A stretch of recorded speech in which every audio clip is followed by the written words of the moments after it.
Hi, I really hope you enjoy this educational video. My name is Mark Byelich. I'm a certified financial planner, and my team and I focus on developing tax efficient or tax free retirement strategies for our clients. We also focus on investment strategies that allow folks to eliminate the worry and have the potential growth that you need in retirement. So enjoy the video, and at the end, I'll tell you how you can schedule a no cost, no obligation consultation with me. Enjoy.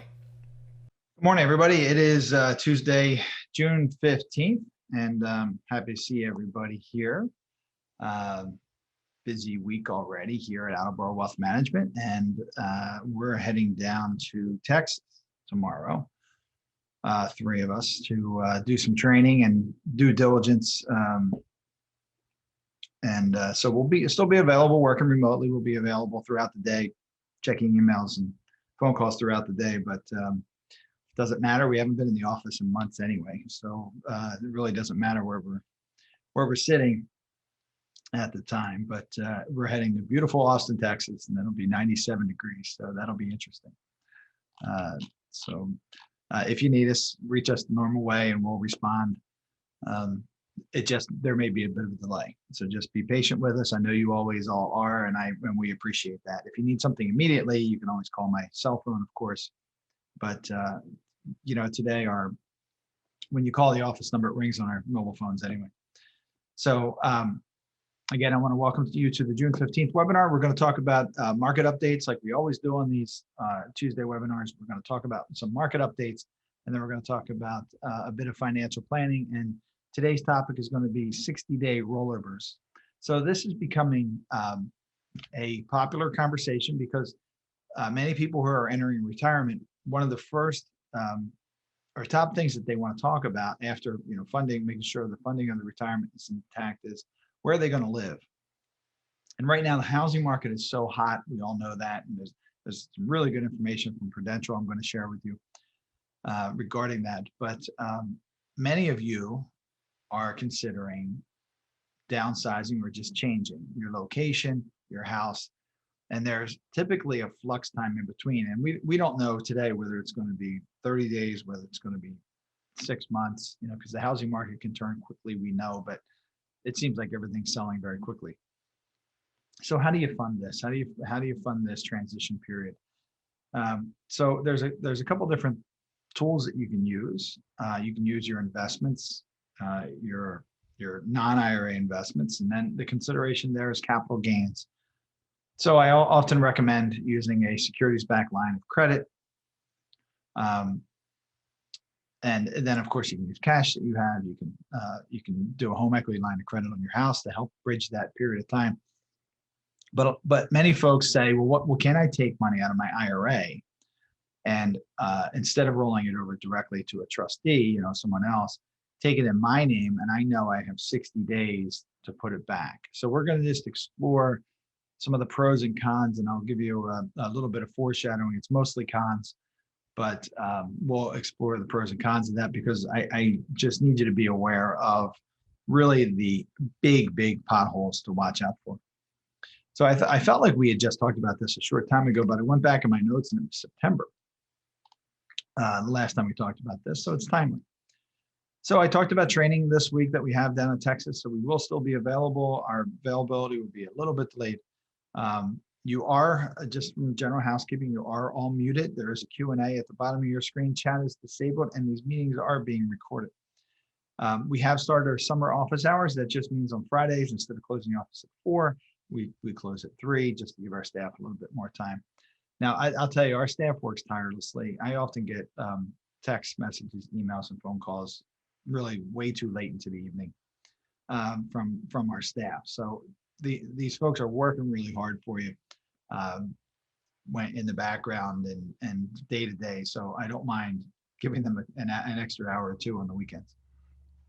And our plan is to return to the office in July. But as I told you, I'm really excited that it seems like construction planning is moving along. So we hopefully will be moving back out of the office in August, and we'll be all done with renovations. And then I can just enjoy our time in the office come October, November.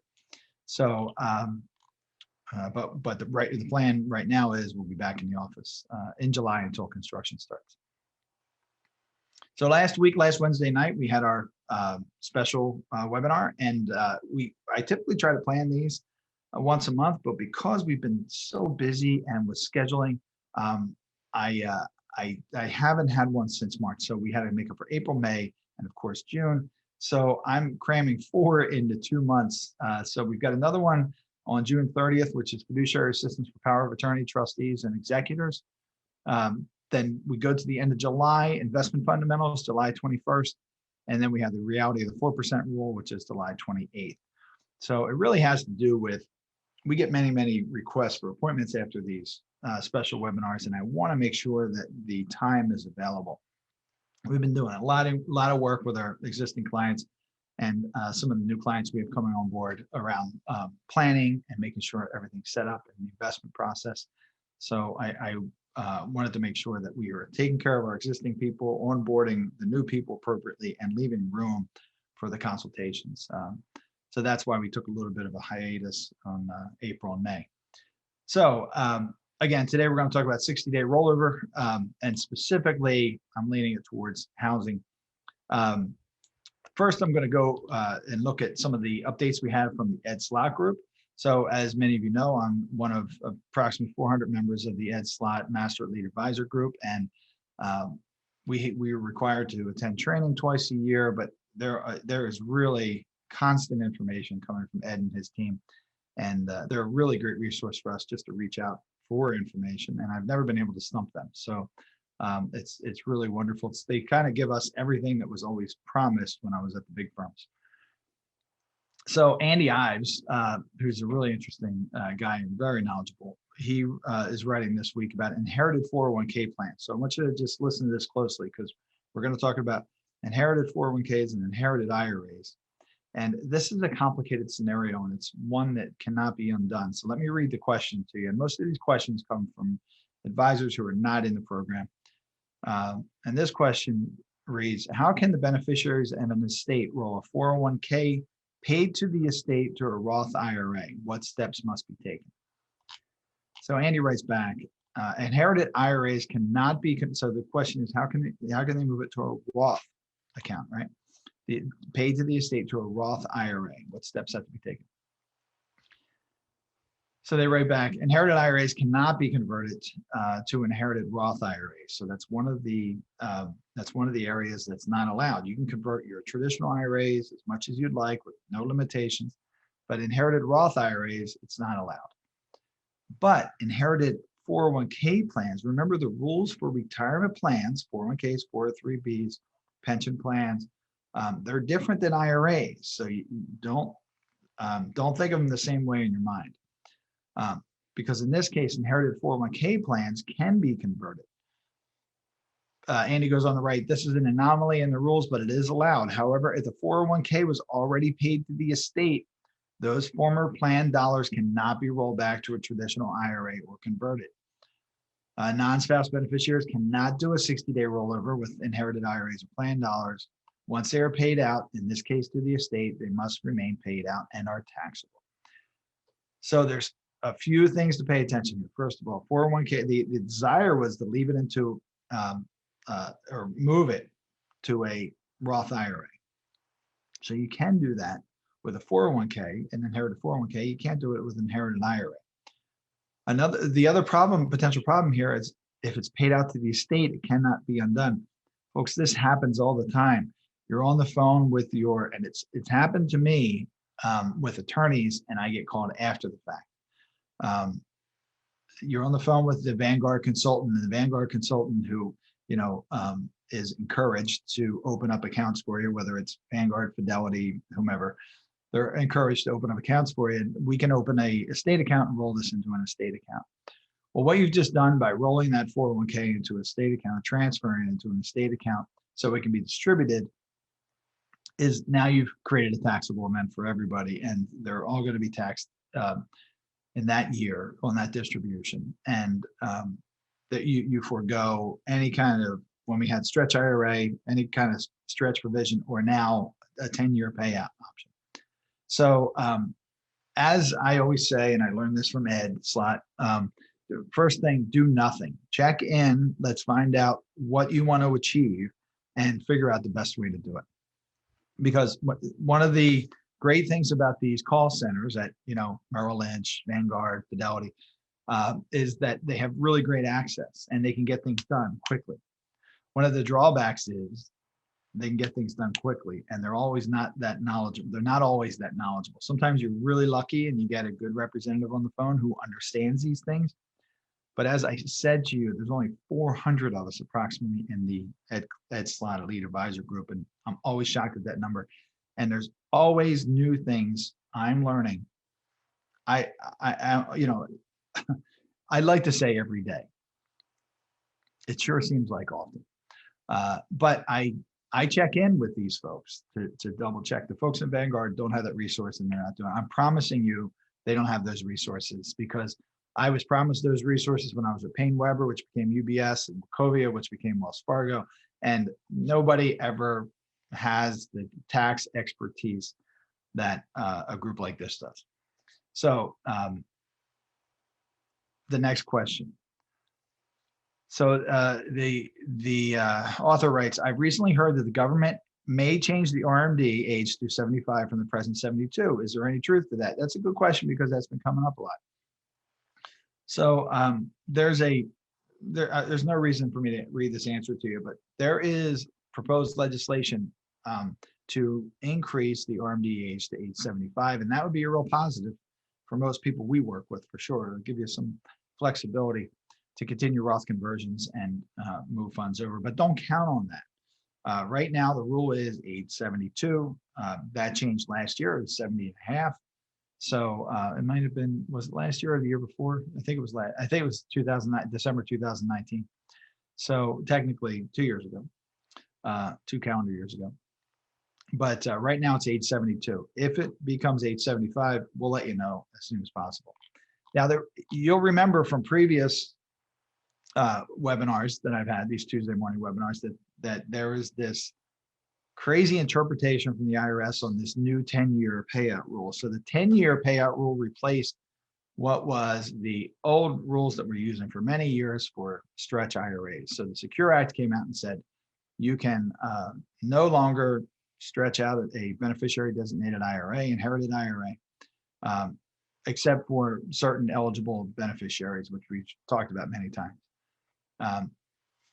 So other than eligible designated beneficiaries, the distributions had to be taken over a 10-year period.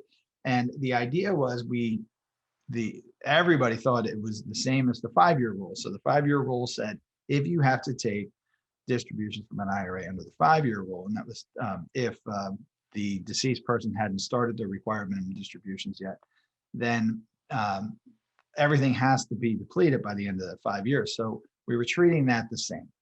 So everything had to be depleted during those 10 years, and it could be the last day of those 10 years. But the IRS back in April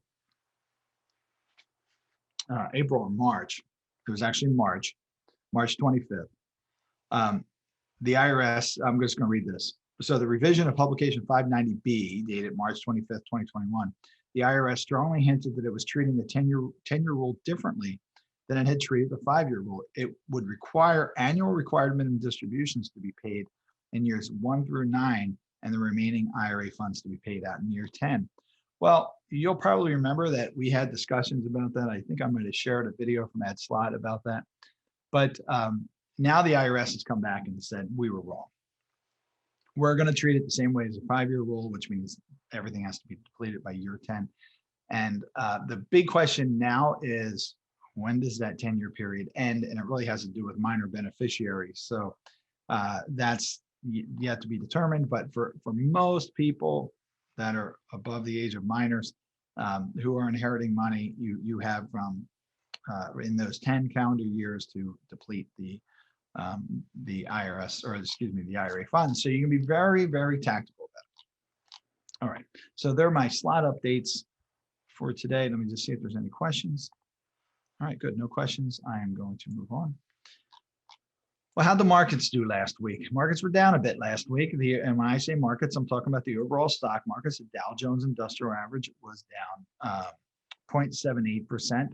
But see, I've got it a little wrong. The S&P 500 was up slightly, 0.43%. So they're both hovering right about 13.6, 13.8% for the year.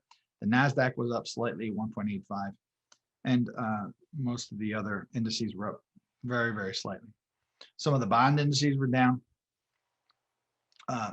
The value seemed to be, the yields seemed to be coming down a little bit. So they were at about 1.65%. When I say yields, I'm talking about the 10-year Treasury. They're at 1.65 a few weeks ago. 1 week ago, they were at 1.45 or 55, and closing June 11th, it was 1.45. So interesting with bonds. They really worry me much more than stocks, as you've heard me say, much more volatile. But that's where we are looking back at the week for the stock market. So the Dow Jones Industrial Average, which is the one most of us see when we go on Market Watch or TV, we're looking at it, and right now it's down 138 points. That was down 0.78%, but the S&P 500 was up just slightly. So I've got some tidbits of information from MFS that I thought were interesting. We're talking about a 10-year budget forecast that came out of the Biden White House, and they released this at the end of May. They predict that over the next decade, fiscal year 2022 through fiscal year 2031, the government will collect $54.7 trillion in tax revenues, but they'll spend $69.2 trillion. That will net a $14.5 trillion deficit created over the next 10 years. So that's a lot of money in 10 years, and that's on top of the national debt of $28.2 trillion as of May 31st, 2021. Boy, that's a huge number. 28.2 trillion, and we're expecting to add 14.5 trillion over the next 10 years. And my prediction is that that'll be greater. And here's why my prediction is because of information like this. The Biden White House also suggested that the 10-year budget forecast predicted the consumer price index will not exceed 2.3% in any year through 2031. Well, we saw today that the producer price index came out at, I think it was 6.2%. And I actually pulled up after I read that, I pulled up last month's consumer price index, which is general inflation. It's generally that we see. And nationally, it's year over year, it's 5. Here locally in the Northeast region, it's 3.9. So I don't know where they're getting the 2.3. You know, they're supposed to have some of the best economists in the world, and they're predicting that inflation will not exceed 2.3% in a year through 2031. And this year we're looking at 5. So their predictions concern me. We all know the housing markets. We talked about the housing market's crazy. The median sale price of new homes sold in the United States in March 2021 was $372,400. That's an all-time nominal record, non-inflation adjusted. The average sale price of new homes sold in March 2021 was $435,400, also an all-time nominal record. The peak in both measurements, the peak was on an inflation-adjusted basis was set 4 years ago in May 2017. So we've broken through that peak again. Basically, the housing market's just crazy, but we just don't know when that adjustment's going to be. So Byelich from Prudential, who you know I like, he was talking about, well, what happens if mortgage rates go back up to 4% by next year? Well, that could really slow things down. And then there's some comments on supply and demand, and everybody's paying attention to supply and demand right now, right? And whether it's goods and services or housing, and cars, that seems to be on top of everyone's mind. This was interesting. 49% of American women and 45% of American men begin taking their Social Security retirement before they turn age 65. So that's surprising to me. It just seems like a higher number, but I guess when you think about that, the majority of folks don't earn enough money to pay taxes. Perhaps it does make sense because they want to get that money as soon as possible. They're clearly not doing the math that says that they're going to be forever receiving less because the inflation that is applied to Social Security is going to be forever discounted because you're taking less. But when you need the money, that really doesn't matter. So when $1,500, $1,200, $2,000, $3,000 is going to make a difference in your standard of living, and may be the difference between eating or not eating, you're not really worried about the math. You're worried about sustaining today. And unfortunately, we have many people who are still in that situation in this country. This was an interesting point about Illinois. So the S&P, which is not the S&P 500, same organization, but we're talking about a rating agency, Standard & Poor's rating agency, downgraded the credit rating for state-issued debt from Illinois 5 different times since 2009. So I think that's something we're going to continue to see in municipalities as municipalities tend to overspend. We had a meeting yesterday and we were talking about business managers and for public schools and how to be recruiting and training young business managers to come in and pulling people in from the private sectors that aren't as ingrained in with government, because government's a different animal and they look at funding and spending much differently than we do as Americans running a household and certainly as corporations. So I thought there was a piece by BlackRock that I'm going to share with you that I thought was interesting. So I'm just going to pull this down. I'm going to share my screen, and it's just a really good visual. And it just shows you, I have a question here. Laxman's asking, is a spouse included in that classification as an inheritor subject to the 10-year period? Now, a spouse is considered a designated, qualified designated beneficiary. So a spouse can treat the IRA as their own, his or her own. A spouse can do a stretch IRA still, beneficiary designated IRA, and take distributions, and then they can change that if they want to. So the spouse has a lot of abilities with that. Good question though, Laxman. I'm just answering that. Okay. All right, so let me share this screen. And this is just a quick graphic that I thought was interesting from BlackRock. So what you're looking at here are assets in review, selected asset performance. So it's not everything from 2021 year to date and what the range is.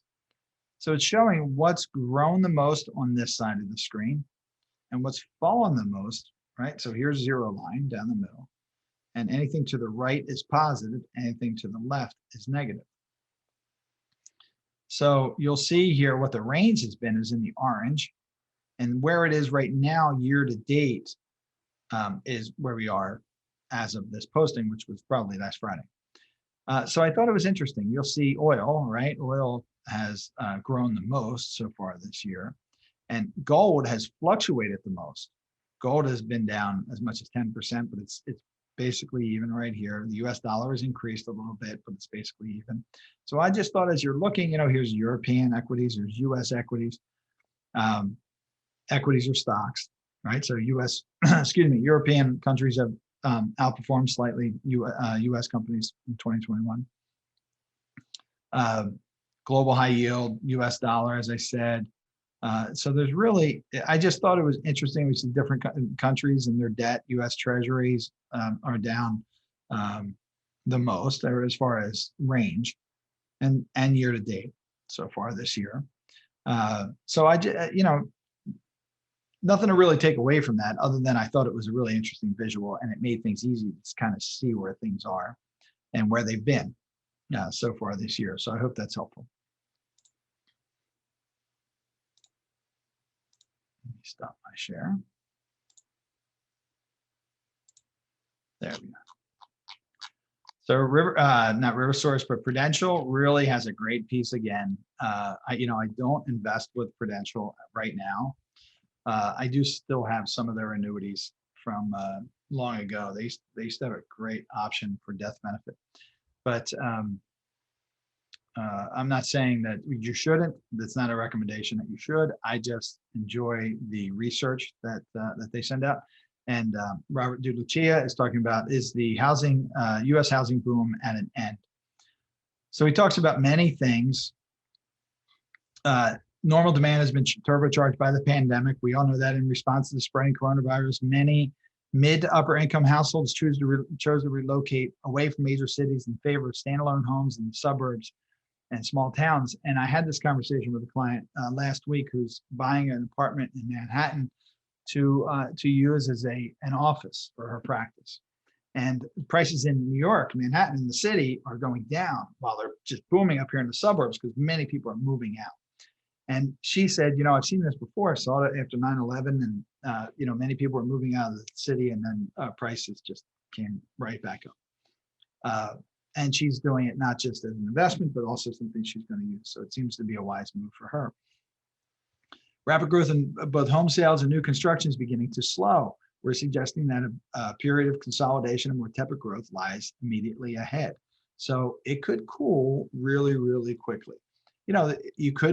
It could also be that going into the fall, parents are getting settled. There's been a real push in the spring and this early summer, and it's not really even summer yet, of getting kids registered for school. You want to get your kids situated. We see a lot of turnover. I'm kind of considered an older neighborhood, and we're starting to see houses flip and people move out who are empty nesters and younger families moving in. We're still kind of in the middle there. So we have a while here, and I love this place, so I can't imagine leaving. So he writes, the source of the massive shortfall in new housing units traces back to the housing depression during the previous decade. During the 10 years ending in 2018, the total number of single-family homes built averaged only 635,000 per year. That's 35% below normal demand based upon household formation. So because of the concern coming out of the last housing crisis, people weren't speculating with housing as much. They weren't building as many houses. So now when there's this demand, we have a high demand, decreased supply. So, but now you're starting to see people build homes again and do some speculation around homes. So the hope is that these contractors are a little more measured in their approach, and then we don't have a glut. I'll tell you that we have some housing developments around us that have gone up and they've sold out very, very quickly. So it's been good for the contractors for sure. So there's a lot that goes on. I already talked about a rise in mortgage rates to 4% and higher later next year would have a meaningful impact on affordability, especially for entry-level buyers, of course, resulting in a weakening market for the immediate term. However, it's important to understand that the current housing market cycle is unlikely to end because of higher mortgage rates, simply because the long-term fundamental shortfall of housing units relative to the number of households will persist. So until that supply really catches up with what the demand is, we're going to continue to see this. It just depends on when that happens. And again, it can happen quickly. Everybody that got caught up in holding houses that they didn't necessarily want to keep can attest to that. And it feels like a long time ago, but it comes back pretty quickly. All right. So now let's talk. Let me just check and see if we have any other questions. All right, great. So now let's talk about 60-day rollovers. And of course, I'm going to whiteboard this for you. So I'm going to share my whiteboard, and I'm going to be looking down at my whiteboard so I can draw the best I can. So raise your hand for me, please, if you can see. It's a blank whiteboard right now, but you should see a whiteboard. Thank you. All right, so let's just talk about what is a 60-day rollover. So today we're talking about 60-day rollover. And I'm going to first start with what it's not. So if you have a 401k plan and you roll it directly to us, right? So Attleboro Wealth Management, we use National Financial Services as our custodian. They're a division of Fidelity, right? So Fidelity. Everybody's heard of that. If you roll that 401k, let's just say you have $1 million in your 401k, and you roll it directly to us, and they say, we do these calls all the time, and it is to John Smith. I'm sorry. It is to National Financial Services for the benefit of John Smith. Now, depending on where this 401k is coming from, they're either going to mail it directly to us and we're going to deposit it to or for you, or they're going to mail that check to John Smith. Let's just say this $1 million check comes to John Smith in the mail, but it's made out to NFS for the benefit of John Smith. John Smith. If John goes on vacation and an extended vacation, and he's gone 3 months, and this mail comes in. So today's June 15th. So he doesn't, is 3 months in September 15th, right? June, July, August, September. Yeah. So that's obviously greater than 60 days, right? So if John doesn't get back until September 15th and then sends that check to Attleboro Wealth Management so we can deposit it into his IRA, has he violated the 60-day rollover rule? Well, the answer is no, because it's not made out to John Smith and it's made out to the custodian or the trustee, then he could really take as much time as he needs to. That is what's called a trustee to trustee transfer. Why is that so important?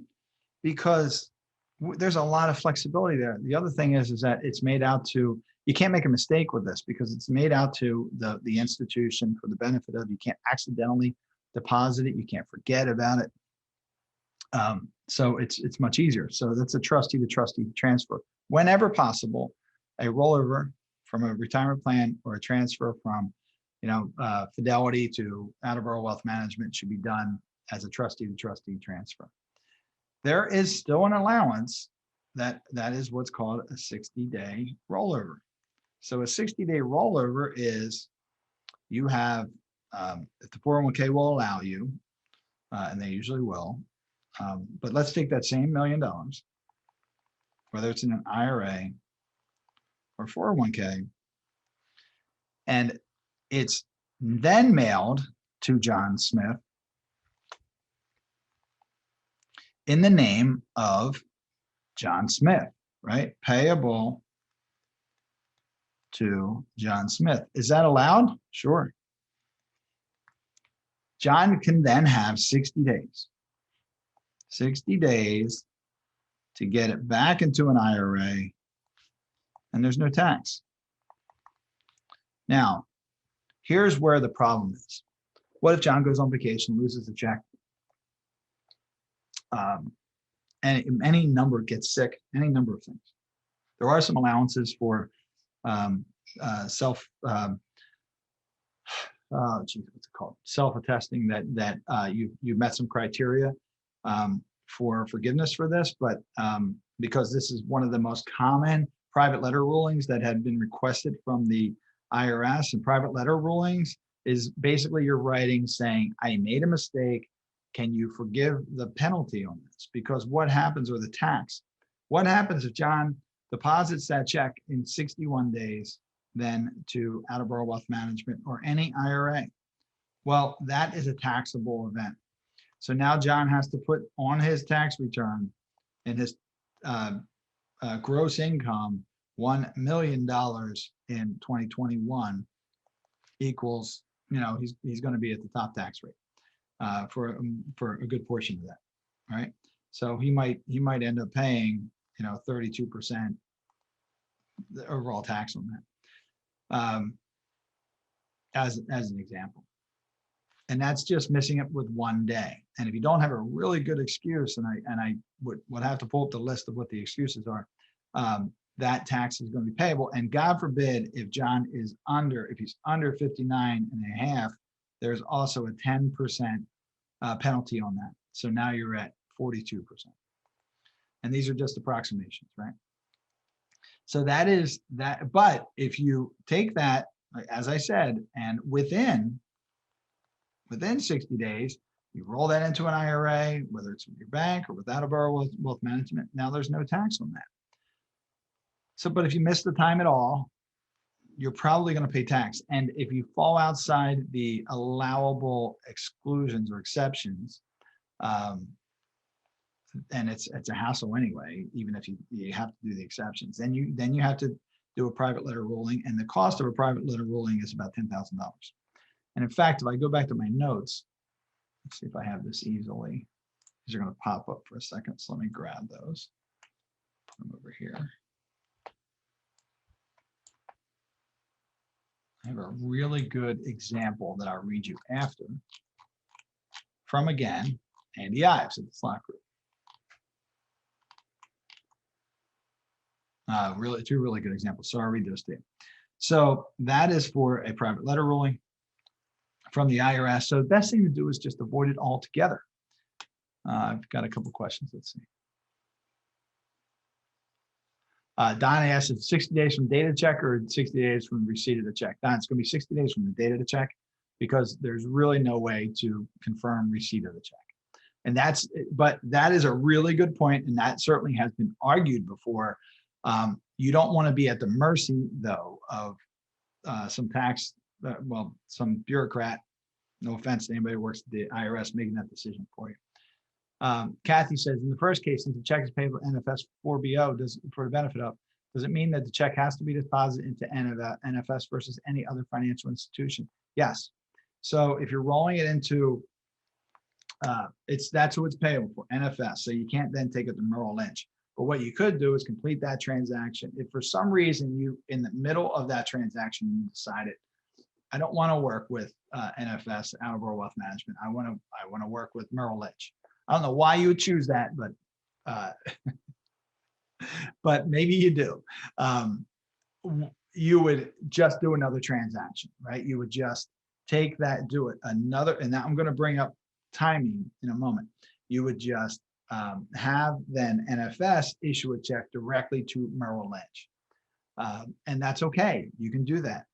You're not restricted to do how many trustee to trustee transfers you can do, but you are restricted to how many 60-day rollovers you can do. There was a IRS court case a few years ago that said you can do a 60-day rollover one time per year. So we're going to talk about that, and that you can get caught up in that really, really easily.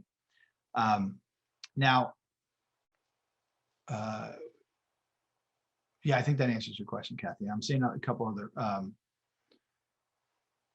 other things come up. So Laxman asks, why should one ever take such a risk to get the rollover check in your name?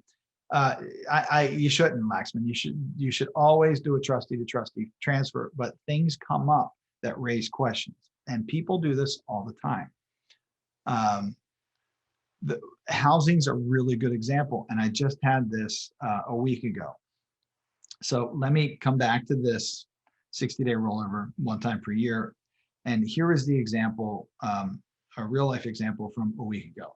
Client is trying to figure out housing, where they're going to live up here, in the New Jersey, Pennsylvania area, or down in Florida, or someplace else. This is a common decision among retirees as they're entering retirement or newly retired. And they, just like many people, they first have to sell a house, and they're trying to manage where these funds are coming from. So they said, okay, we're transferring a pension lump sum. Can we take, and we need about $150,000. Can we take $150,000 out of that pension lump sum and have the other, let's just say, $400,000 go into the IRA? Well, maybe it depends on the plan rules, because this is coming from the plan. But if this goes directly to the client, right, this is considered a 60-day rollover. So your clock is really ticking.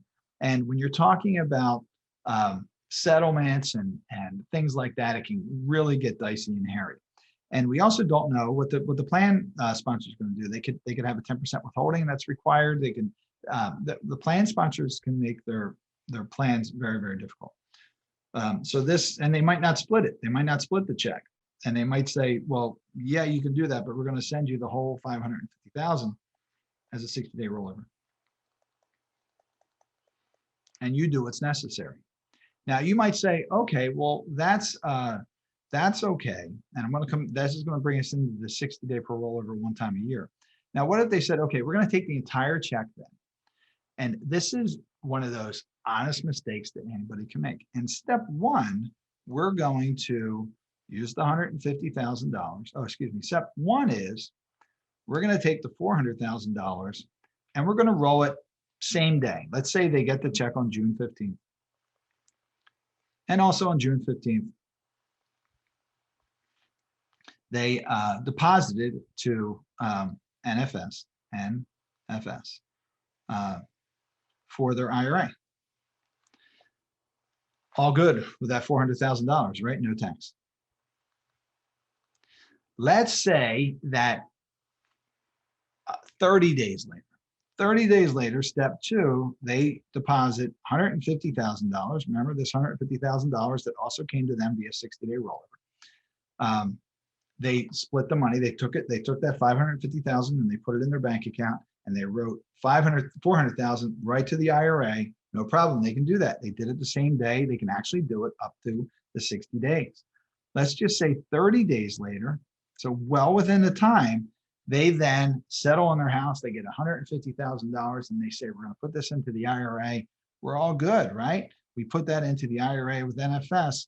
We've knocked this out. We did this the same day. Now we did this. Whew. The IRS is going to come back and say, you owe us tax on this $150,000. Why is that?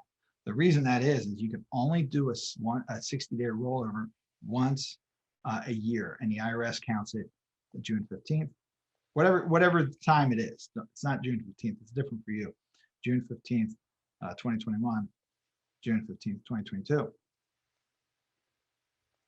So there's no way that once this is done, once this one check is sent, and yes, a plan sponsor can require that, you're doing it yourself and you don't think it's a big deal. Once this is done, $400,000 is fine. This $150,000 here never has a chance to get in under a 60-day rollover. Just never has it. Because again, one time per year. And that's changed everything. It used to be that you could stagger them, you could do different things, but that changed everything. So you've got to be very, very careful with this 60-day rollover. All right. Kathy wouldn't choose that, just asking. Good question, Kathy. Let me just clear these. Let me clear these hands. But you can see how people get caught up in these things because they're just trying to get things done. They're just trying to figure it out. They've got lots of things on their mind. They're still potentially closing things out of their jobs. They're trying to figure out where they're going to live. They're trying to plan the rest of their life, and this seems like a reasonable plan. Now, what would you do? What's the smart thing to do if you've exhausted all the other things? So let's look at our buckets again. You've got taxable, got tax deferred, you have tax free. So where could you get that money? Well, you can get that money from here, right? Because if you have $500,000 sitting in here in stocks, bonds, cash, mutual funds, you can take it out of here. You just got to pay attention to capital gains. Because once you sell positions, and let's just say you've got $150,000 in capital gains, and you're not able to, there's all kinds of ways with individual stocks you can go in and sell the lots and realize some losses maybe, but I don't want to get into the weeds there. But you got to pay attention to capital gains because you're going to pay tax. And in this case, what I said to the person was, well, we can liquidate the $150,000 out of your accounts, but then you're playing capital gains and you're just going to put the money back. It doesn't make sense. And actually, I've just blended two conversations I had. These were both on Friday too. I had two conversations regarding this on Friday. And I said to the client, the second one, I said, yes, you can liquidate, take out the $150,000, but you're paying X number of dollars in capital gains, and they're just going to put it back a month later. You pay tax for no reason. So that's why I recommend that people set up securities-backed lines of credit on these types of accounts. That says SBLOC, a security-backed line of credit. Typically, they don't charge anything to set these up. You can have access to your funds just like a home equity line, and you're only paying if you take the funds out. And what typically, it's all different, but if you had a $50,000 kind of 100% equity or 50-50 portfolio, you could probably get a credit line for about $250,000. So you can use that money as you'd like. You pay a little bit of interest, or you pay whatever the interest rate is while you're using the money, and you can pay it back, and you're not worried about capital gains. So that's one way to handle it. With tax deferred, we're going to come back to that because tax deferred are IRAs, 401ks. Tax free, only two things are truly tax free or tax advantaged. And that's Roth or properly structured cash value life insurance, right? So this is where, if you've got enough cash in your cash value life insurance, let's say you have $300,000 in cash value in your life insurance, you could probably pretty easily take $150,000 out of there, let that loan go for as long as you need it, and pay it back into there, and there would be zero tax on that. You potentially pay some interest. Maybe you wouldn't pay any interest. If you've got a good policy, you have a wash account, which means they charge you interest, but then they credit you the same amount of interest, or you might even be able to make a little bit of interest on that while you're borrowing that money. But that's a really good option, having that flexibility in that cash value life insurance. I wouldn't risk the Roth because once you take money out of the Roth and you again risk the 60-day rollover rule, you can't put that money back. So that would be a real shame if you do a lot of work to convert dollars, you take it out, and then you're not able, if you violate the 60-day rollover rule, you can't get those funds back into the IRA. But so that leaves us with how to handle this. If you're really stuck and all you have is the IRA, and the other thing I'd want to, so we have 1, we have 2, we have 3, and the fourth one I want to talk about is a home equity line of credit. The smart thing to do here in this example where we had pension, roll the pension into the IRA via trustee to trustee transfer. This is much simpler. So this is where you have NFS, right, for the benefit of. And then once it's rolled over via trust, I know these terms are confusing, right? Rollover, 60-day rollover. Anything coming out of a plan is technically a rollover. An IRA to an IRA is a transfer. So, so if this is coming from the pension, roll it over via trustee transfer into the IRA, and then you don't have the limitations of the plan sponsor. If you're hell bent on using, and that's your last thing, using the 60-day rollover, well, get it to your IRA, then you can monitor it, and then you can figure it out. So if you're going to take $150,000, first of all, you just take the $150,000, not the whole 500. And then you've got an advisor working with you to keep track of the rules and the timing for you. So that's what makes the most sense if you're in that position. But that would be last. Let's change the order of this. So I'm going to make this 4, right? And this one comes with a lot of, that's a caution flag. A lot of caution flags around it. Like let's maybe handle things differently if we're considering that. But number 3 could certainly be a home equity line of credit. So if your house is worth $700,000, let's just say you probably get $350,000 in a credit line, and you should really set these up before you retire, because I do have people who retire and say, "Oh yeah, I should set up a line of credit." We can show, you can have millions of dollars, and we can show mortgage providers income. We can show them your financial plan. You can show them all this, and they still might not approve you for a mortgage. Often you can get approved, but it's a hassle. So while you're still employed, and you can answer everything honestly within your mortgage application, as far as your employment, set up that home equity line of credit well in advance, so you can use it as you need to. Everybody typically knows how to use a home equity line of credit. The other is a reverse mortgage. That's going to be a little more difficult, but those 3 would really be your go-tos. Taxable, tax advantage, life insurance. I would actually say life insurance first. If you have the cash value, so let's change the ordering here. If you have the cash value in life insurance and you got to use that first. Use this second, and set up that securities-backed line of credit, then your home equity line of credit, and last and least is that 60-day rollover. So I've said a lot there. Let's see if there's any other questions. Yes, Laxman's asking, does the trustee to trustee transfers allow more than once per year? Yeah, you can do as many of those as you like. So just like Kathy's question, if you said I'm gonna move my $1 million 401k to Attleboro Wealth Management, and something happens and you decide to move it to Merrill Lynch within 30 days, you can do that, no problem, as long as it's trustee to trustee transfer, because you just never kind of break that seal. You can do that. You can do portions. You don't have to, so you could transfer $500,000 from your IRA from your 401k in June via trustee to trustee direct transfer, and then do another $500,000 in July to the same custodian or a different custodian. So that is the way to go. And to your original question, why would anybody do it any differently? This is because they don't understand and they're just trying to figure things out. And as I said before, the call desks are really convenient and can be really helpful, but they just aren't necessarily knowledgeable and don't think through, don't have the tools, the resources, and the education and experience to think through all of the answers. You know, I am not ashamed to tell you. So after it's 10 years now, I'm a certified financial planner. It'll be in October.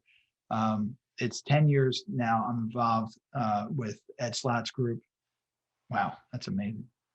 I still don't have all the answers. That's why I rely on experts like, the great CPAs I work with and the great attorneys I work with, and Ed Slott's group. I ask them questions all the time. I am talking to them, I don't know, at least once a week, asking questions and getting guidance and making sure that we're looking at all the avenues for folks, and we're taking the best steps for folks. You're not getting that on the call centers. Often you're not getting it even with your, general CPAs or attorneys. These folks make mistakes all the time. So these are high stakes that you're dealing with. Work through it. For beneficiaries, first thing, do nothing, refer to somebody. And if you've got to complicate it, you're working through something like this, it's complicated.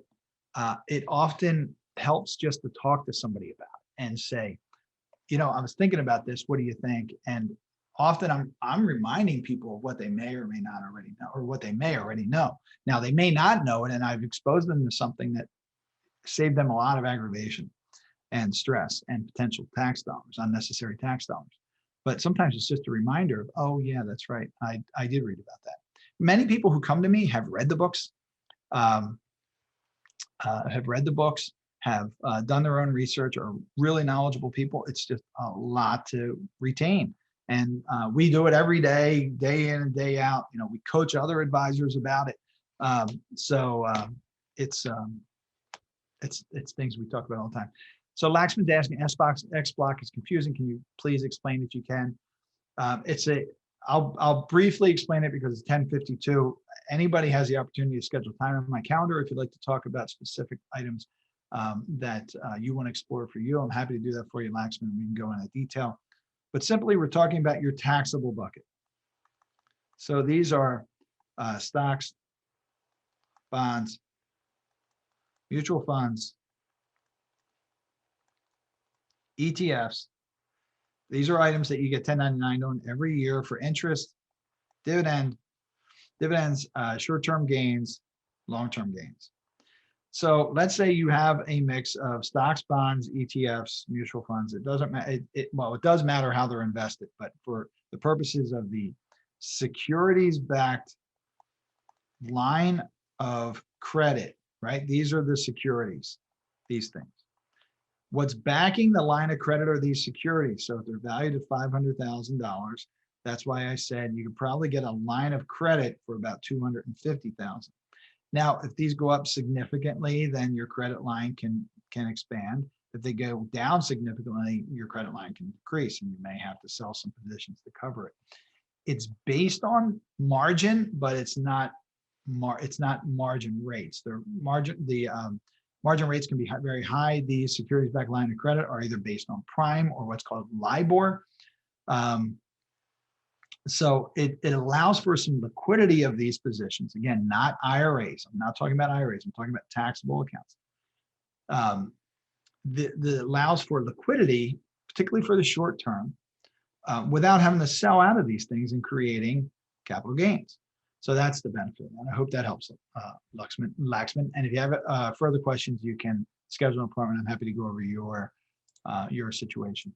All right, folks, that is 10:54. Once again, I thought to myself, this is going to be a fast one today, and it's almost an hour. So again, we will see you next Tuesday. Yes, we'll have a webinar next Tuesday. We will be away from the office, but available for the remainder of the week. Just give us a little bit of patience, and because we will be all day, we'll be in meetings. We'll be traveling tomorrow, but we'll be in meetings Thursday and Friday. So give us a little bit of patience. We ask for a 24-hour return with questions. If you need something right away, let us know that you need it right away and we'll take care of it. Thanks, and enjoy the rest of your week. Have a great week. Take care. Hello again. I hope you enjoyed the video and perhaps you learned something new that can help you. If you want to schedule time for me for a no cost, no obligation consultation, you can use the link in the description and schedule a time that works best for you. If my schedule is full and you can't find anything, don't worry. Send us an email and we'll find a time that works for you. I look forward to speaking with you soon. Thank you. Have a great day.